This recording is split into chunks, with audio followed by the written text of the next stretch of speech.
Hi all. ഇന്ന് നമ്മൾ പഠിക്കാൻ പോകുന്നത് ക്രിട്ടിക്കൽ കെയർ യൂണിറ്റിലെ തന്നെ വളരെ ഇമ്പോർട്ടൻ്റ് ആയിട്ടുള്ള ഒരു ടോപ്പിക്കാണ് principles of critical care nursing. ഈ ടോപ്പിക്ക് ഷോർട്ട് നോട്ടായിട്ട് ചോദിക്കാം, അതുപോലെ തന്നെ എസ് ആയിട്ടും ചോദിക്കാൻ വളരെ ചാൻസ് ഉണ്ട്. സോ നമുക്ക് അതിനെക്കുറിച്ച് പഠിക്കാം. സോ ഫസ്റ്റ് എന്ന് പറയുന്നത് ക്രിട്ടിക്കൽ കെയർ യൂണിറ്റ് എന്ന് പറഞ്ഞാൽ എന്താണ്? So critical care unit is design to meet the special needs of the critical ill patients. Critically ഇല്ലായിട്ടുള്ള പേഷ്യൻസിന് അവർക്ക് ആവശ്യമായ സ്പെഷ്യൽ നീഡ് കൊടുക്കുന്ന ഒരു ഡിസൈൻ ചെയ്തിട്ടുള്ള ഒരു യൂണിറ്റാണ് എന്തെന്ന് പറയുന്നത് ക്രിട്ടിക്കൽ കെയർ യൂണിറ്റ്. അതുപോലെ തന്നെ ക്രിട്ടിക്കൽ കെയർ നഴ്സിംഗ് എന്താണെന്ന് നോക്കാം.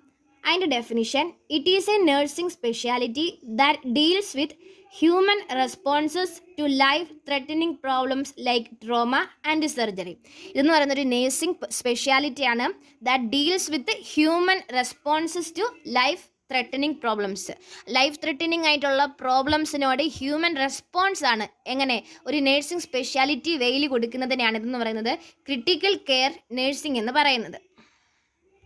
ഇനി mainly principles of critical care നഴ്സിംഗിനകത്ത് മെയിൻലി 6 പ്രിൻസിപ്പിൾസ് ആണുള്ളത്.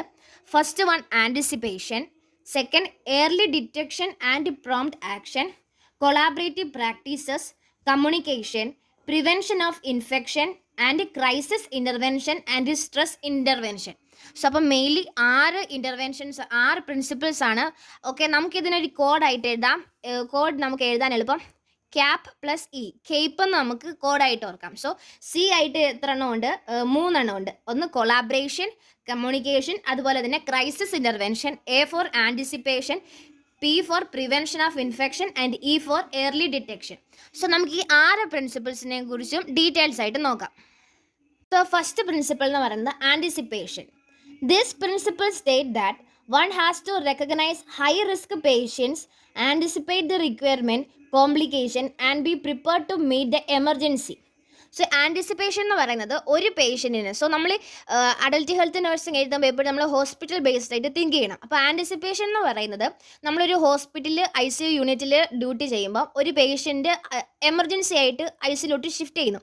അപ്പം ആ ഷിഫ്റ്റ് ചെയ്യുന്ന സമയത്ത് ആ പേഷ്യൻറ്റിൻ്റെ സൈൻസ് ആൻഡ് സിംറ്റംസ്, അതുപോലെ തന്നെ വൈറ്റൽ സൈൻസ് എല്ലാം നമ്മൾ നോക്കിയിട്ട് എന്ത് ചെയ്യണം, ആ പേഷ്യൻ്റ് അർജൻറ്റായിട്ട് എന്ത് കെയർ ആണ്, എന്ത് നീഡാണെന്നും നമ്മൾ മനസ്സിലാക്കുന്നതിനെയാണെന്ന് പറയുന്നത് ആൻറ്റിസിപ്പേഷൻ. അതാണ് പറയുന്നത് ഹൈ റിസ്ക് പേഷ്യൻസിനെ, അതുപോലെ തന്നെ അവർക്ക് വേണ്ടുന്ന റിക്വയർമെൻറ്റ് എന്താണ്, അവർക്ക് എന്തെങ്കിലും കോംപ്ലിക്കേഷനിലോട്ട് പോകാനുള്ള ചാൻസ് ഉണ്ടോ, സാധ്യതയുണ്ടോ, അങ്ങനെയാണെങ്കിൽ നമ്മൾ അത് പ്രിവെൻറ്റ് ചെയ്യണം. അതിനെയാണ് ഇതെന്ന് പറയുന്നത് ആൻറ്റിസിപ്പേഷൻ എന്ന് പറയുന്നത്. The critical care unit must be equipped with all necessary equipment, supplies, emergency medicines for smooth running of the unit. അതായത് ഒരു ക്രിട്ടിക്കൽ കെയർ യൂണിറ്റിൽ ആവശ്യത്തിനുള്ള എല്ലാ സാധനങ്ങളും, എമർജൻസി ആയിട്ട് ഒരു പേഷ്യൻറ്റ് വന്നാൽ ആ പേഷ്യൻറ്റിന് ആവശ്യമായിട്ടുള്ള എല്ലാ എക്യുപ്മെൻറ്റുമായിട്ട് എപ്പോഴും എന്തായിരിക്കണം, സ്റ്റോക്ക് എല്ലാം ഫുള്ളായിട്ട് എന്ത് ചെയ്യണം, ICU കെയറിലെ എല്ലാ സാധനങ്ങളും എക്യുപ്മെൻറ്റ്സും സപ്ലൈസും എല്ലാം സ്മൂത്ത് ആയിട്ട് റൺ ചെയ്യാൻ വേണ്ടി ആവശ്യമാണ്. ഇനി next principle early detection and prompt action. So നമുക്ക് ഈ പ്രിൻസിപ്പിൾ വായിക്കുമ്പോൾ തന്നെ മനസ്സിലാകും എന്താണ്, ഏർലി ഡിറ്റക്റ്റ് ചെയ്യണം, ഒരു പേഷ്യൻ്റെ പ്രോബ്ലം ഏർലി ഡിറ്റക്റ്റ് ചെയ്യണം, അതിന് പ്രോംപ്റ്റ് ആയിട്ടുള്ള ആക്ഷൻ എന്ത് ചെയ്യണം, കൊടുക്കണം. A critical care nurse must be capable of detect the life threatening symptoms and emergency situation in critical care unit. The prognosis of the patient depends on early detection of the patient variations, prompt and appropriate actions and to prevent complication. So ഇത് പറയുന്നത് critical care nurse എന്ന് പറയുന്നത് എന്ത് ചെയ്യണം, capable of detect the life threatening symptoms, അതുപോലെ തന്നെ and emergency situation critical care unit early ആയിട്ട് എന്ത് ചെയ്യണം, ഡിറ്റക്ട് ചെയ്യണം. അതുപോലെ തന്നെ പേഷ്യൻറ്റിൻ്റെ പ്രോഗ്നോസിസ് നമ്മൾ മനസ്സിലാക്കണം. പേഷ്യൻറ്റിന് എന്താണ്, റിക്കവറി ചെയ്യുന്നുണ്ടോ, അല്ലെങ്കിൽ നമ്മൾ കൊടുക്കുന്ന ട്രീറ്റ്മെൻറ്റ് പേഷ്യൻറ്റ് റെസ്പോണ്ട് ചെയ്യാതെ എന്തെങ്കിലും കോംപ്ലിക്കേഷനിലോട്ടാണ് പോകുന്നതെന്ന് എന്ത് ചെയ്യണം, ഈ നേഴ്സ് എന്ത് ചെയ്യണം, ഡിറ്റക്ട് ചെയ്യണം. Always monitor cardio pulmonary function and it is very important. So ഒരു ക്രിട്ടിക്കൽ കെയർ നേഴ്സിൻ്റെ എപ്പോഴും ഒരു മെയിൻ പ്രൈം ഇമ്പോർട്ടൻ്റ് എന്ന് പറയുന്നത് കാർഡിയോ ആൻഡ് അതുപോലെ തന്നെ പൾമണറി ഫങ്ഷൻസ് നോക്കണം. ECGയിൽ എന്തെങ്കിലും വേരിയേഷൻ ഉണ്ടോ, റെസ്പിറേറ്ററി റേറ്റ്, പൾസ്, ഇതിലെന്തെങ്കിലും വേരിയേഷൻസ് ഉണ്ടോ എന്ന് എന്ത് ചെയ്യണം, റെഗുലറായിട്ട് ചെക്ക് ചെയ്തുകൊണ്ടിരിക്കണം. ഇനി മൂന്നാമത്തെ principle collaborative practice. Critical care has evolved into a comprehensive discipline requiring a very specialized body of knowledge for the physician and the nurses working in the unit. ഈ critical കെയറിൻ്റെ ഫങ്ഷനിങ്ങിന് എന്ത് ചെയ്യണം, ഒരു very specialised ആയിട്ടുള്ള ഫിസീഷ്യൻസ്, അതുപോലെ തന്നെ nurse, ഇവരുടെ എന്ത് ചെയ്യണം, നോളജ് അത്യാവശ്യമാണ്.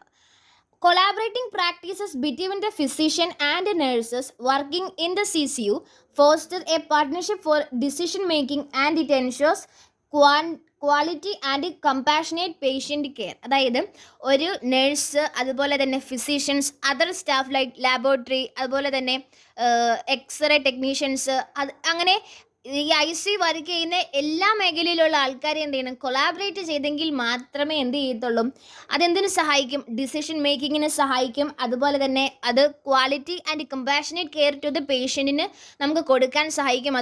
അതുകൊണ്ട് പേഷ്യൻറ്റിന് എന്ത് ചെയ്യാം, recovery വേഗത്തിലാകും.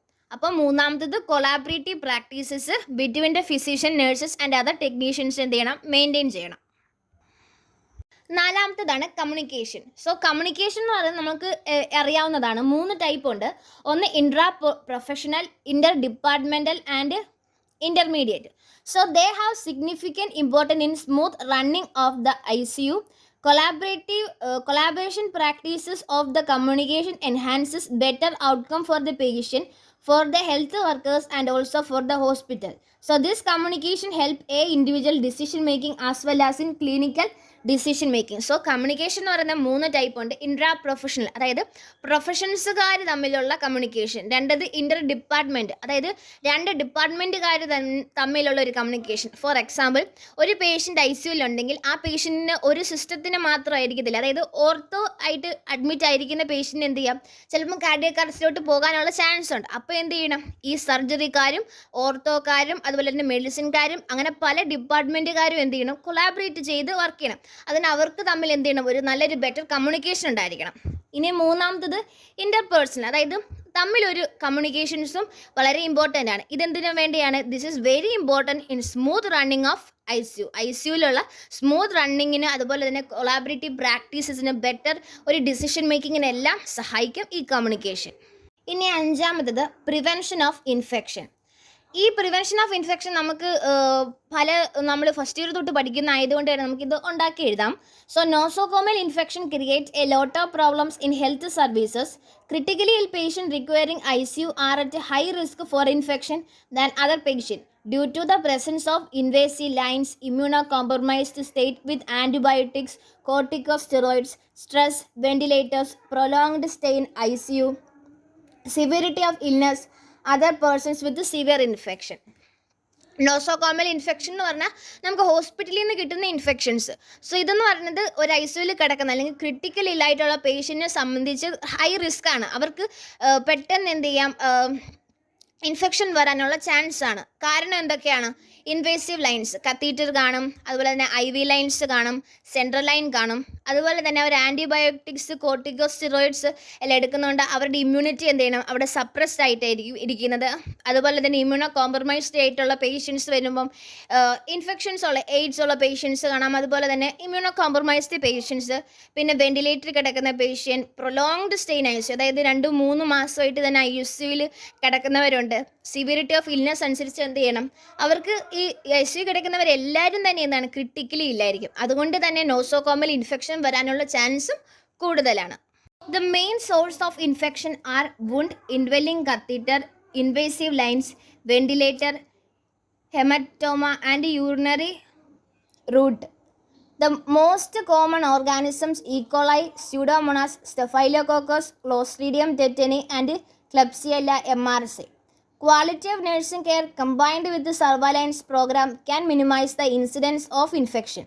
The base of minimizing nosocomial infections are effective hand washing, routine cleaning of unit, concurrent and terminal disinfection, regular culture examination from potential pods at different places at the CCU, strict practice of barrier nursing technique, reverse isolation procedure, isolate the patient with a severe infection, frequent rotation of the staff and vaccine all the staff. So നമ്മൾ പറഞ്ഞത് തന്നെയാണ്, mainly infection വരാനുള്ള chance എന്ത് ചെയ്യണം, വുണ്ടുള്ളവർക്ക്, അതുപോലെ തന്നെ മുറിവുള്ളവർക്ക്, catheter ഇട്ടവർക്ക്, invasive lines ഇട്ടവർക്കായിരിക്കും.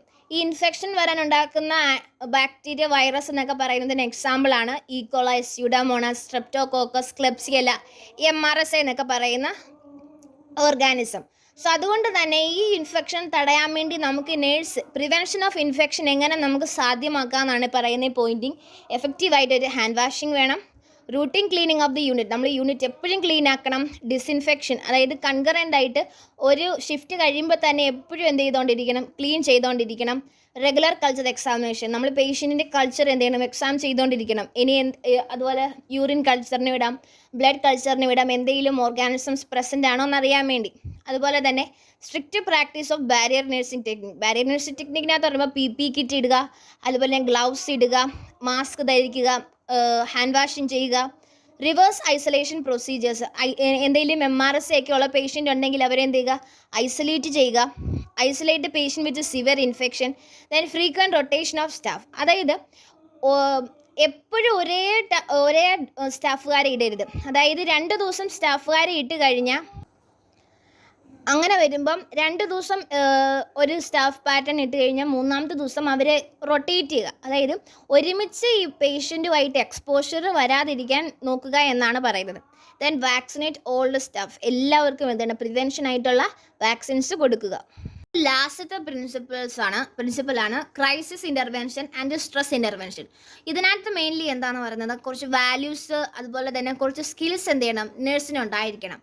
So, bond between nurse, patient and the families during hospitalization will help to reduce stress of the patient and family. As the patient advocate, nurse must assist the patient to express their fears and identify their grieving pattern and provide support for the positive coping. അതായത് nurse എന്ത് ചെയ്യണം, patient അതുപോലെ തന്നെ family ആയിട്ട് ഒരു നല്ലൊരു collaboration അല്ലെങ്കിൽ നല്ലൊരു ബോണ്ട് ഉണ്ടായിരിക്കണം. അത് ഹോസ്പിറ്റലൈസേഷൻ്റെ സമയത്ത് ഒരു നല്ല ബോണ്ട് ഉണ്ടാകുമ്പോൾ തന്നെ പേഷ്യൻറ്റിന് അതുപോലെ തന്നെ ഫാമിലിക്ക് നല്ലൊരു ആശ്വാസമായിരിക്കും, നല്ല സപ്പോർട്ടീവ്, അവരുടെ സ്ട്രെസ് എല്ലാം കുറയ്ക്കാൻ സഹായിക്കും. ഒരു നേഴ്സ് എന്ന് പറയുന്ന അഡ്വക്കേറ്റ് ആയിട്ട് വർക്ക് ചെയ്യണം. അവരുടെ എന്ത് ആവശ്യം ഉണ്ടെങ്കിലും അത് തിരിച്ചറിഞ്ഞ് അവരുടെ ഫീലിങ്സ് നമ്മളോട് എക്സ്പ്രസ് ചെയ്ത് അവർക്ക് ആവശ്യമായ ഒരു പോസിറ്റീവ് കോപ്പിംഗ് എന്ത് ചെയ്യണം, അവർക്ക് പ്രൊവൈഡ് ചെയ്യണം. Next, listening is a skill to be developed by every critical care nurse to handle extreme feelings of the patient and family also who are in crisis situation. അതുപോലെ തന്നെ ഒരു സ്കില്ലാണ് listening skill. അതായത് patient അതുപോലെ തന്നെ family അവർ പറയുന്ന എല്ലാ കാര്യങ്ങളും എന്ത് ചെയ്യണം, നഴ്സ് വളരെ കാമായിട്ട് ക്വയറ്റായിട്ട് എന്ത് ചെയ്യണം, ലിസൺ ചെയ്തിട്ട് അത് അണ്ടർസ്റ്റാൻഡ് ചെയ്തിട്ട് അവർക്ക് നല്ല ഒരു പോസിറ്റീവ് കോപ്പിംഗ് കൊടുക്കണം. Empathy is an attitude to be developed by the critical care nurse to make person as a good counselor to patient. Nurse should provide support for the family and patient during the crisis situation. അതായത് എമ്പതി എന്ന് പറയുന്ന ഒരു attitude ഉണ്ടായിരിക്കണം. ഒരു നഴ്സിന് sympathy അല്ല, എമ്പതി ഉണ്ടായിരിക്കണം. So അവരനുഭവിക്കുന്നത് നമ്മളും ഇതുപോലെ അനുഭവിക്കാമായിരുന്നുള്ളൊരു ചിന്ത വന്നിട്ട് അവരുടെ അതേ ഫീലിംഗ് നമ്മളിൽ ഉൾക്കൊള്ളണം. സോ അങ്ങനെ വന്നിട്ട് എന്ത് ചെയ്യണം, അവർക്ക് വേണ്ടുന്ന ആവശ്യമായ കാര്യങ്ങൾ പറഞ്ഞു കൊടുക്കുക, അവരുടെ ഫാമിലിക്ക് സപ്പോർട്ട് ചെയ്യുക, അതാണ് empathy. A critical care nurse themself undergo job stress due to many factors that need to be supported personality, professional and spiritually. It must be a part of management strategy of stress. Ongoing education programmes enhances staff morale. Research is to be developed to improve standards of nursing care in the ICU. അതായത് critical nurse effective ആണെന്ന് പറഞ്ഞാലും ഈ നേഴ്സുമാർക്ക് എന്ത് ചെയ്യണം, ചില factors വന്നിട്ട് അവർക്കും job stress ഉണ്ട്. അതെല്ലാം ഈ ക്രിട്ടിക്കൽ കെയർ നഴ്സിങ്ങിനെ അഫക്റ്റ് ചെയ്യും. അതുകൊണ്ട് തന്നെ ഓൺഗോയിങ് എഡ്യൂക്കേഷണൽ പ്രോഗ്രാംസ് അതുപോലെ തന്നെ റിസർച്ച് എന്ത് ചെയ്യണം, ഈ മേഖലയിൽ ഇപ്പോഴും എന്ത് ചെയ്യണം, ICUവിലെ സ്റ്റാൻഡേർഡ് ഓഫ് കെയർ ഇംപ്രൂവ് ചെയ്യാൻ വേണ്ടി റിസർച്ച് എല്ലാം ഇപ്പോഴും നടക്കുന്നുണ്ടെന്നാണ് പറയുന്നത്. സോ നമ്മൾ ഇന്ന് പഠിച്ചത് ക്രിട്ടിക്കൽ കെയർ നഴ്സിങ്ങിൻ്റെ പ്രിൻസിപ്പിൾസ് ആയിരുന്നു. അപ്പോൾ നമ്മൾ അങ്ങനെ ഒരു ചോദ്യം ചോദിക്കുമ്പോൾ തന്നെ എന്ത് ചെയ്യണം, ആദ്യം അതിൻ്റെ ഡെഫിനേഷൻ കൊടുക്കണം, രണ്ടാമത് 6 points cap. So C3 anticipation, prevention of infection and early detection, ഇങ്ങനെ 6 പോയിൻറ്റ്സ് കൊടുത്തിട്ട് ഓരോന്നിനെ കുറിച്ചും. സോ നമുക്കിത് നമ്മൾ ഓൺ വേർഡ്സിൽ എഴുതാവുന്ന കാര്യങ്ങൾ മാത്രമേ ഉള്ളൂ. എല്ലാവർക്കും ഇഷ്ടപ്പെട്ടെന്ന് വിശ്വസിക്കുന്നു. ചാനൽ ലൈക്ക് ചെയ്യുക, സബ്സ്ക്രൈബ് ചെയ്യുക.